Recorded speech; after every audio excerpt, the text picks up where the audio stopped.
Welcome to this live stream. I'm Jamie from ESL Teacher 365, and today I will be talking about teaching in Spain through the NALCAP program. It's also called Auxiliares de Conversacion, so you may have heard of this program before. If you have any questions about teaching in Spain, if you're joining me live, just leave a comment and I will get to questions at the end of the live stream. And if you are catching up on the replay, I know a lot of people sent me emails saying that they couldn't join live, but feel free to leave a comment and I will get back to you. And I'm here to answer all of your questions. I'll be speaking specifically about this program today, but if you aren't eligible for this program and have questions about teaching in Spain in general, I can help answer those at the end of the presentation. So let's begin with what is NALCAP. This is a government-sponsored language assistant program, and it's for US and Canadian citizens that have either a bachelor's degree, an associate's degree, or you can be enrolled in an associate's or a degree, bachelor's degree program. You are going to be teaching as a language assistant in Spanish public schools, typically from October 1st to May 31st. Although, if you're in a region like Madrid, you may be teaching a bit longer. And you are actually going to get a student visa to do this program, and you're paid a stipend each month. This is where it can be a bit confusing. I get a lot of questions about, don't I get a work visa? I'm teaching at a school, I'm working in Spain. It's really hard to get a work visa in the EU. So a lot of these language assistant programs are going to give you a student visa, and there's some projects that you have to complete in order to qualify for that type of visa, but you basically get a long stay student visa.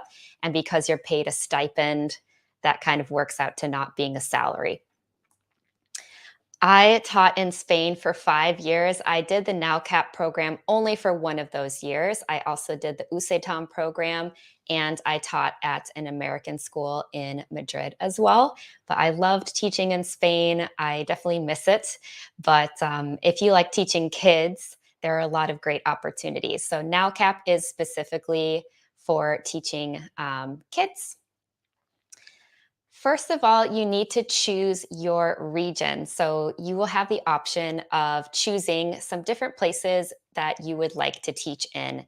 And it's always good to kind of know what the difference is between the different regions. And there are some things to help you think about. So I'll go through some tips and tricks for all of these different regions. First, I want you to ask yourself some questions. What type of weather do you like? Spain has a lot of different kinds of weather. And if you're more of a warm weather person, or if you like it rainy and cooler, if you like more tropical, you have to think about that. What kind of landscapes? Do you prefer mountains? Do you like being near the water? Do you like the forest? Are you more of a city person? And for this program, unfortunately, you can't choose specifically like to be in a city or to be in a rural area. You are just choosing a general region and then crossing your fingers and hoping that it's something that you like.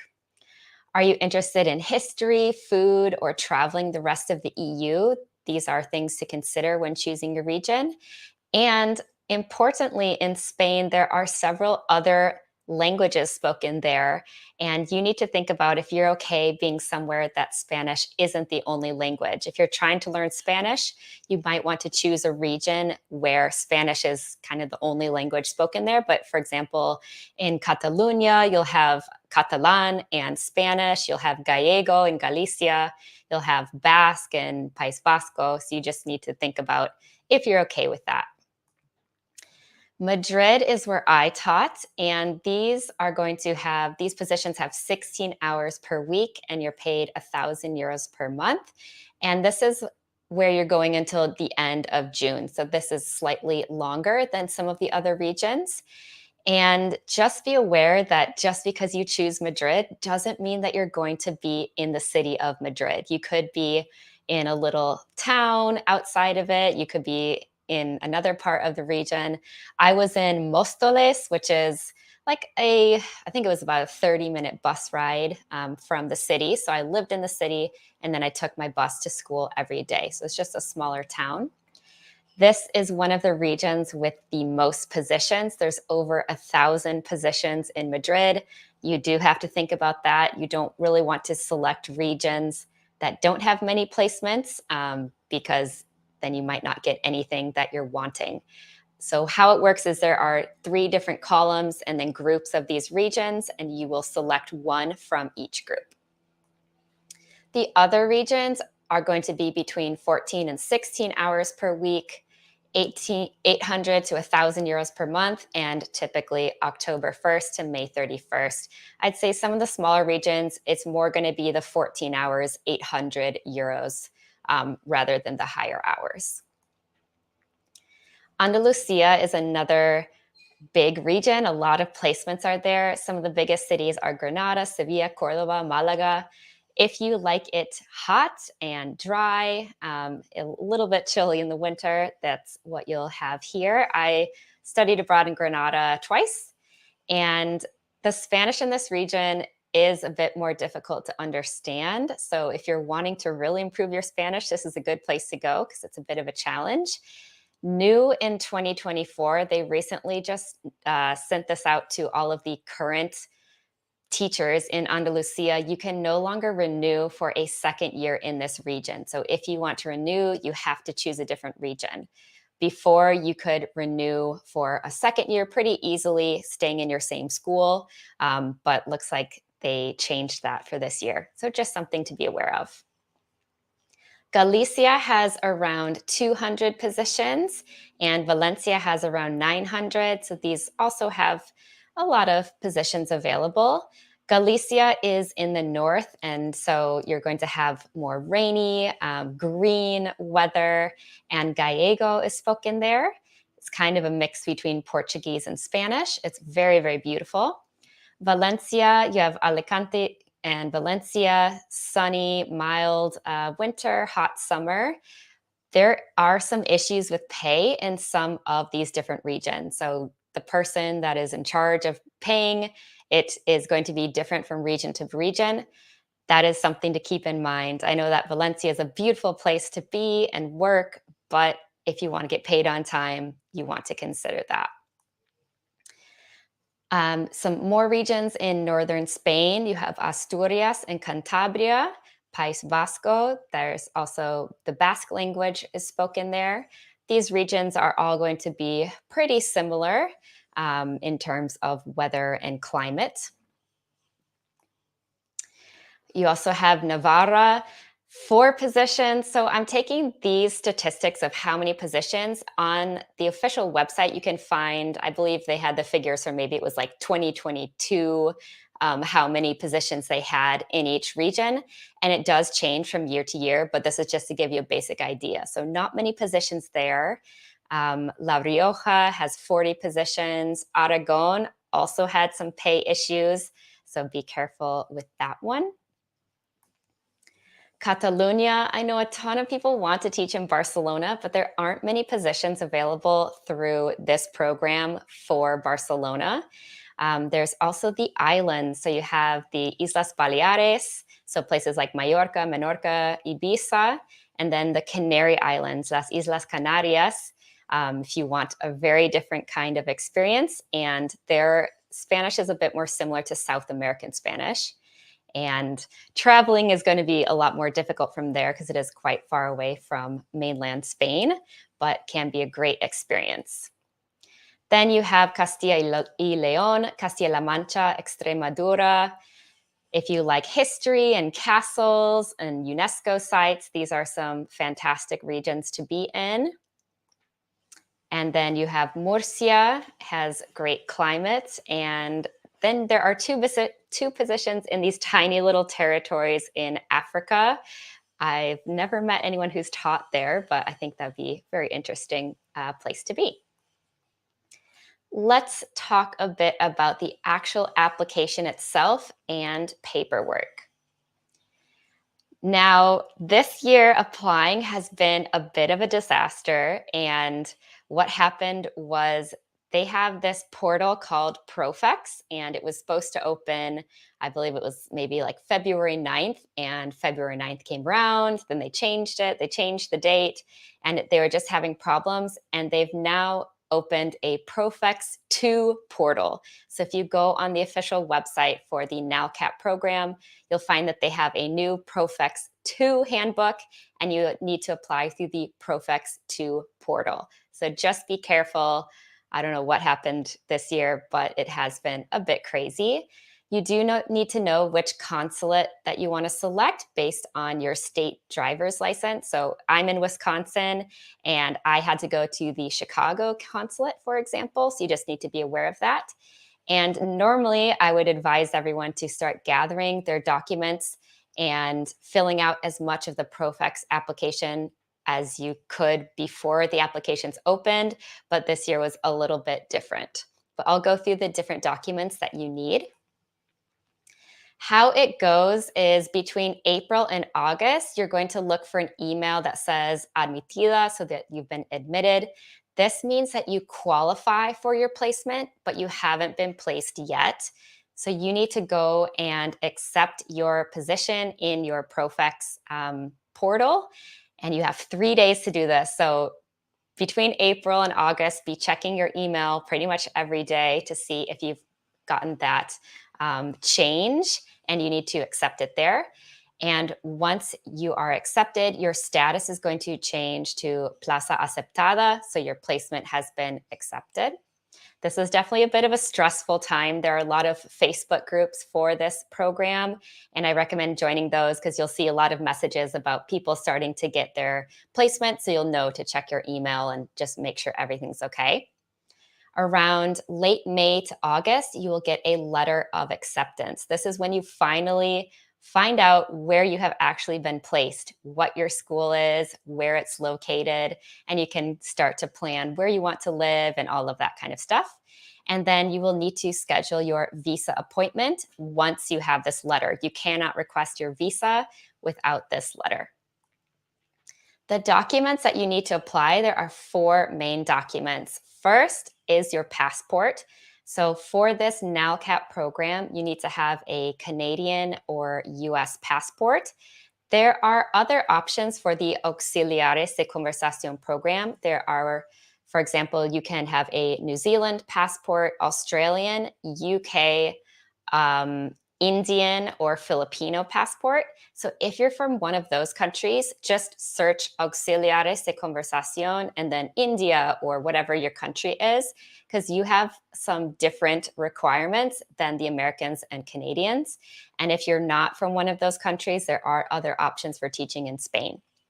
So for Americans and Canadians, you will need to have your passport valid until at least June 30th, 2024. So the last day potentially of the program. I always recommend making sure it's beyond that if you can, but you only need a copy of the main page of your passport to apply because you'll be uploading that onto Profex. You need a copy of your diploma or official transcripts. Right now, you don't have to worry about it being certified or anything. You're just going to scan a copy of your transcripts or diploma to upload. A recommendation letter. You need this either from a college professor, a mentor, or an employer, and it needs to be dated no earlier than the 1st of September, 2023. And a statement of purpose, why you want to participate in the program. I'll go over the details for these. And again, just make sure these are all in digital format because you will be uploading them to Profex. For the recommendation letter, it needs to be on the organization's official letterhead. I asked my college professor to do this for me, and she put it on our college letterhead. It needs to include the writer's name, job title, and contact information, explain how they know you and for how long, assess your qualifications and everything for this program, and a final statement where they speak to your ability to be a language assistant in Spain. It needs to be in one page in English and addressed to the Ministry of Education of Spain, and then signed and dated. You can use a digital signature again, with that no earlier than the 1st of September, 2023. One thing to know is that for letters of recommendation, sometimes they have to be sealed and you're not able to see it. For this one, that's not the case. You need to upload it to Profex, which means that you'll be able to see it. So just talk to your mentor or your professor, your employer, and let them know that you will be able to read this letter just so that they know. Your statement of purpose is why you want to participate in the program, and it will be between 250 and 300 words maximum, written in English, again, addressed to the Ministry of Education of Spain, and stating that you are a native speaker of English, talking about why you want to participate in the program, and again, signed and dated by you. So nothing too complicated, but do spend some time and make sure that you have someone look over this for you. You can also run it through Grammarly to check for different errors. All right, now that we know a bit about how to apply the documents that are required, what is it like to actually teach in Spain through this program?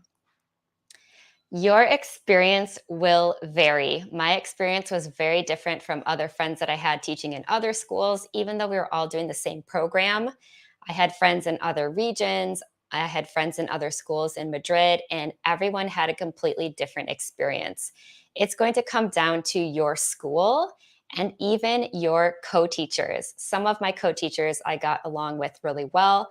Other ones I didn't, and I had a very different experience in their class versus the other teachers' classes. You might be in a city environment and maybe your friend is in a rural one and you'll have a very different experience. My best advice is to be flexible and open minded, willing to try pretty much anything that you can.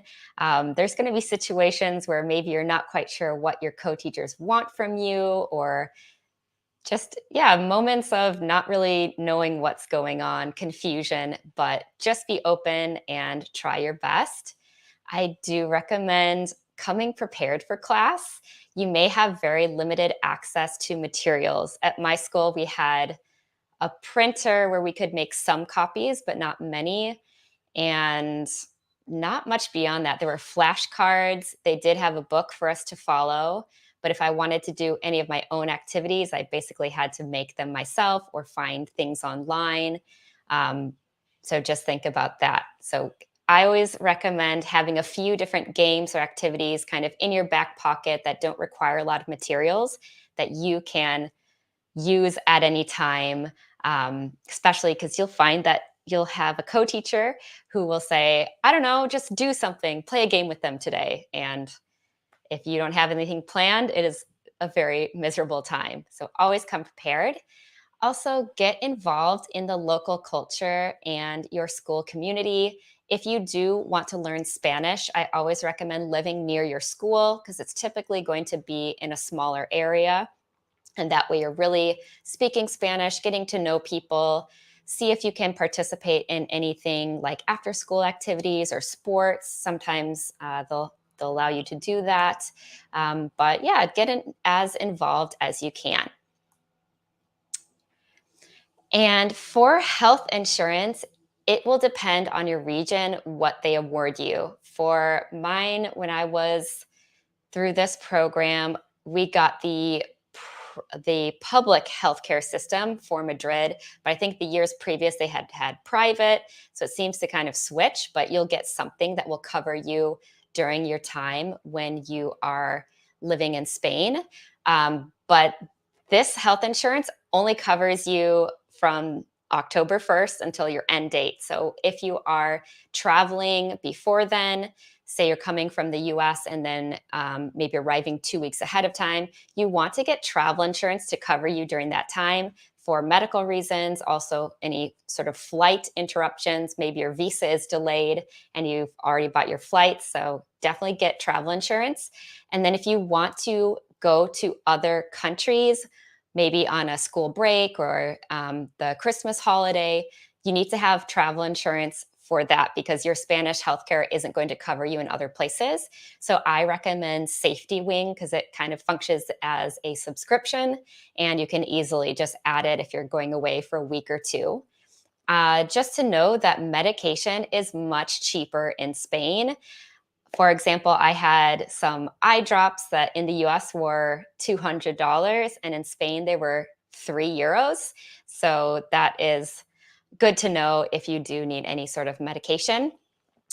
If you have a medication that you take from home, you need to make sure that it is offered also in Spain. If it's not, you might need to talk to your doctor and get a supply ahead of time.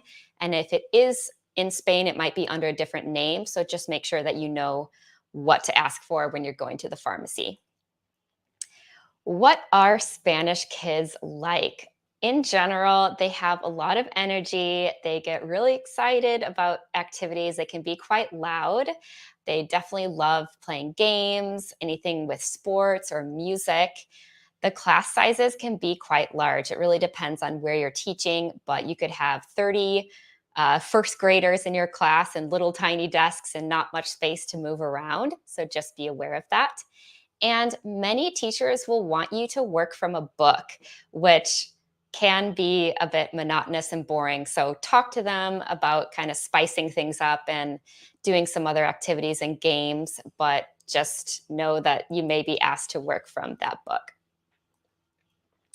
Your schedule may have gaps in it. So you will likely be at school all day, 4 days a week with gaps in your schedule.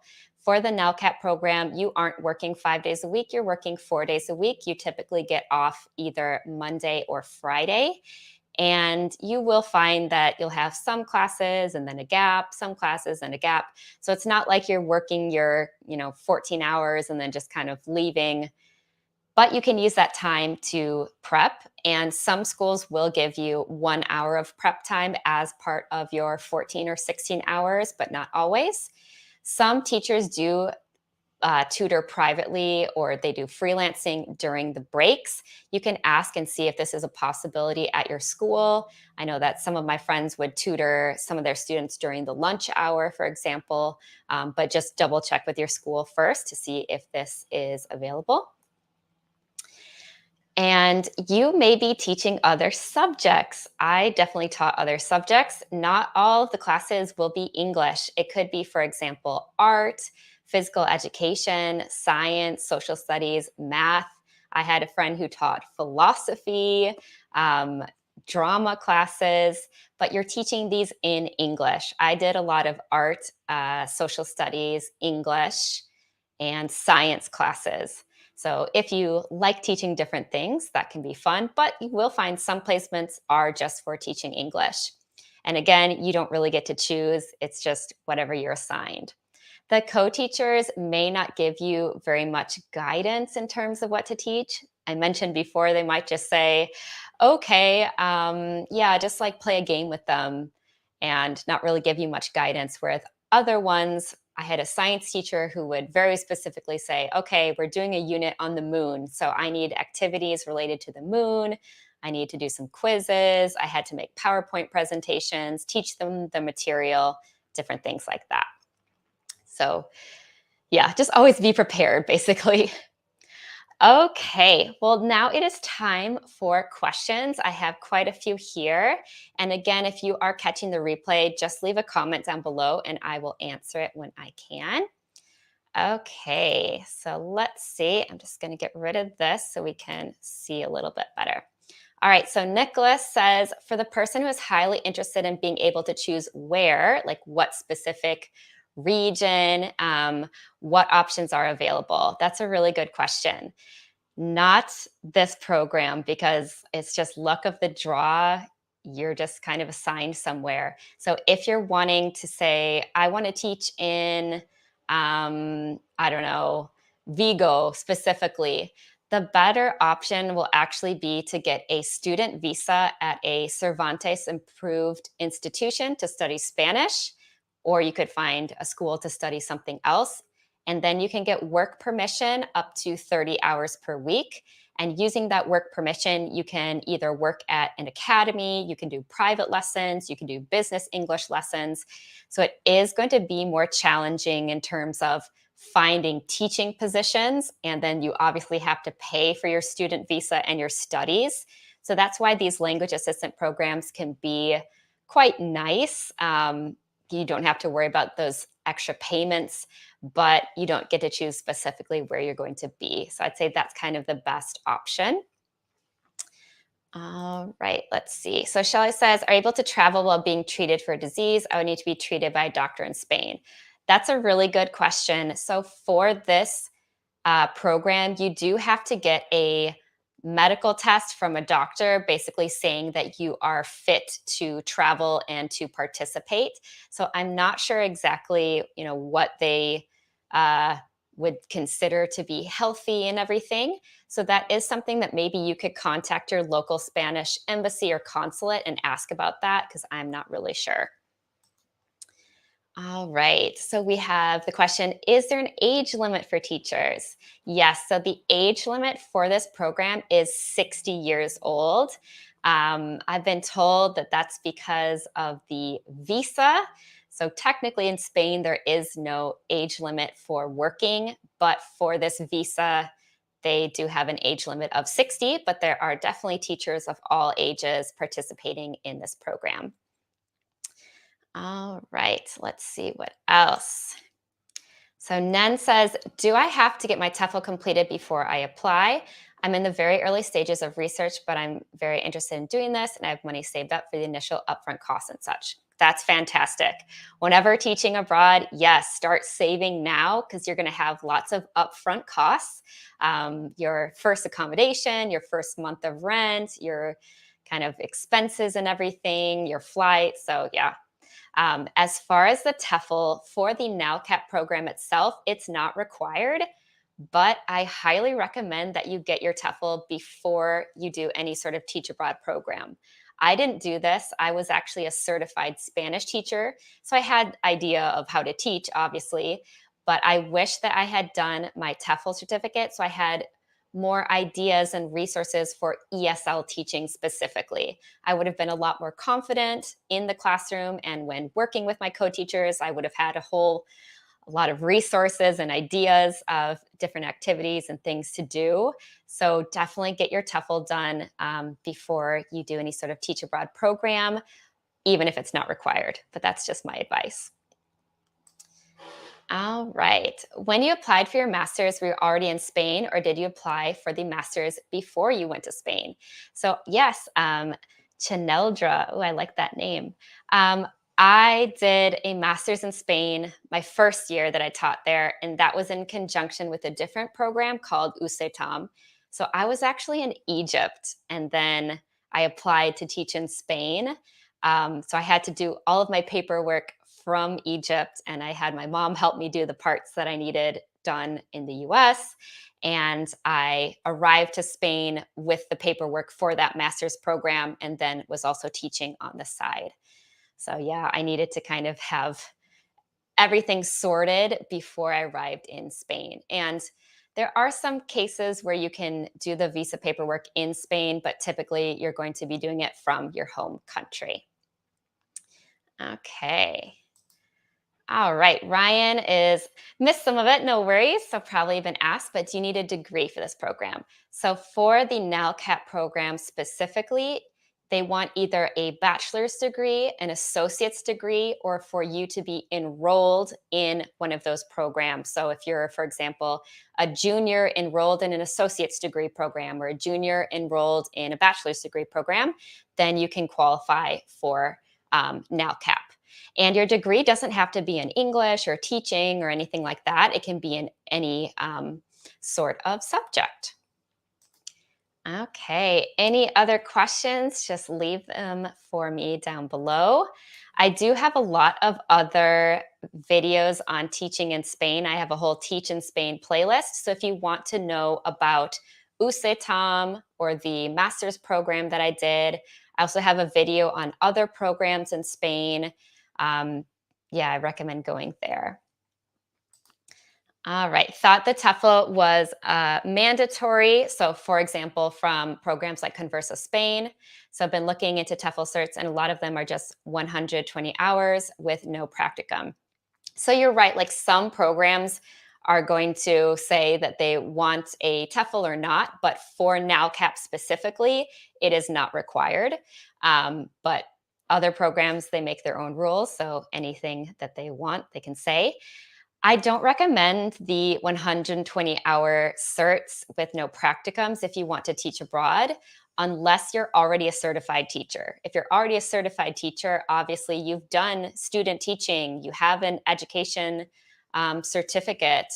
In that case, you can just get one of those cheaper TEFLs and just to have it. But if you haven't taught before, I highly recommend investing in a quality course like International TEFL Academy because it has a teaching practicum and it's well known. CELTA, especially if you want to teach in Europe, is also another fantastic course. Yes, these courses are expensive, but more and more jobs are looking for teachers that have TEFLs with teaching practicums and are of higher quality. It really just depends on where you want to teach and what your passport is, if you have a degree or not, if you have teaching experience. So I know it can be quite confusing choosing a TEFL certificate. So if you have any questions, you can always just send me an email, or I've left my survey in the video description and you can fill that out and get some information. Okay, we have some more questions. Is business English popular in Spain? Yes, business English is quite popular.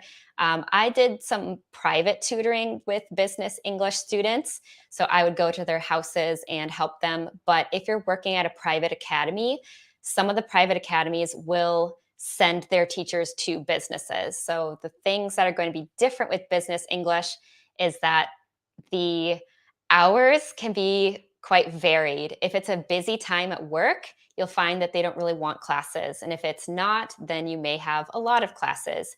You could be doing one on one classes, you could be doing small group classes. But yes, there's a need for it. A lot of Spaniards are looking to improve their skills to get better jobs. So it's definitely possible, but language assistant programs aren't really going to target business English very much. Do we arrange our own housing? Yes. In Europe in general, you're not going to get the benefits like you are in Asia with like free accommodation or reduced accommodation. In Spain, you're going to need to find your own housing. I always lived with Spanish roommates so that I could improve my Spanish and then also save on my bills that way too. So I just rented a room and usually had, let's see, between like four and five flatmates. But there's a website called Idealista that you can use to find rooms for rent, or if you want your own place, you can find that as well. Okay. What are other programs to apply to teach in Spain besides NALCAP? So I do have a video about all of these, but I will run through the names and I do recommend going to that video because it'll give you a lot more information. But there is RVF International, CIEE, Conversa Spain, USETAM, which is another one that I did. There's the Beta program for Catholic schools in Madrid. There's Medeas. There's a few other ones that um, didn't have the best reviews, so I don't really recommend those. But yeah, check out that video for more information. Okay, let's see. I don't have a degree. I only have a TEFL of 120 hours. And so I don't think it would be for me unless I get to get a degree. Yeah. So for the NALCAP program and for most of these Teach in Spain programs, you do need a degree. You can't teach here with just a TEFL. So if you want to teach here with just a TEFL, your option is to get that student visa at a Cervantes improved institution, and then you can get working rights up to 30 hours per week, but you need to go to private academies and see if you can get hired. So it is possible to teach in Spain without a degree, but you can't go through a lot of these programs, unfortunately. Okay. Let's see, we got a few more questions. Let's see. All right. So, although NALCAP doesn't require the TEFL, um, would not having done it hurt your chances or eligibility? No. So, because it's not required for NALCAP, they're not even going to ask if you have a TEFL or not. I just personally recommend it because you are going to have a better experience if you are TEFL certified. Just knowing that you are more confident teaching, you know where to get resources and materials, and you're going to have better lesson plans, all of those kinds of things. But it's not going to hurt you if you don't have one because it's not required. Okay, well, I hope that I was able to answer a lot of your questions about the NALCAP Teach in Spain program. If you do have any other questions about teaching in Spain, you can always send me an email, jamie at eslteacher365.com. And I do recommend checking out my Teach in Spain playlist on YouTube after this to see about other ways to teach in Spain. Thank you so much for joining me. And if you do end up teaching in Spain, let me know. I would love to hear about where you end up. So happy teaching and have a great day. Bye.